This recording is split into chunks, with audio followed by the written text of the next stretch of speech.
हाँ तो मैं ये सब वो कह रहा था कि वो सब Doing the things that I never would know. Treat me like what's easy. जी भाई साहब, आपकी तारीफ। मेरा नाम है संजीन वो, और मैं एक एस रैंक हंटर हूँ। तो तू काम क्या करता है? जब भी कोई डंजन गेट खुलता है तब मैं वहाँ पर जाकर वहाँ पे रहने वाले मॉन्स्टर्स को मारता हूँ। हाँ तो उन बेचारों को अपनी लाइफ जीने दे। उन्हें मारकर तुझे क्या मिलेगा? उन्हें मारकर मुझे कई बार पैसे भी मिलते हैं और कई सारी नई नई आइटम्स, और साथ में मेरा लेवल अप भी होता है। लेवल अप कर सकता है?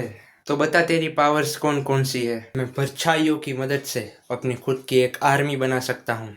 परछाइयों की मदद से हमारा नारुतो वैसे ही कर देता है वो सब। और उस परछाई से बनाए गए सेना की मदद से मैं, अगर वो परछाई जहाँ कहीं भी हो, मैं उस परछाई की वजह से वहाँ पर टेलीपोर्ट कर सकता हूँ। ये घूमने के लिए काफी बढ़िया है।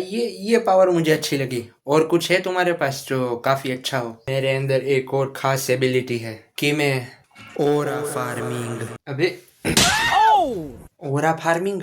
बेटे जब तू नहीं था ना, तब हमारा ककाशी वैसे ही बैठे बैठे ओरा फार्मिंग कर देता था। ओरा फार्मिंग बड़े चले आए।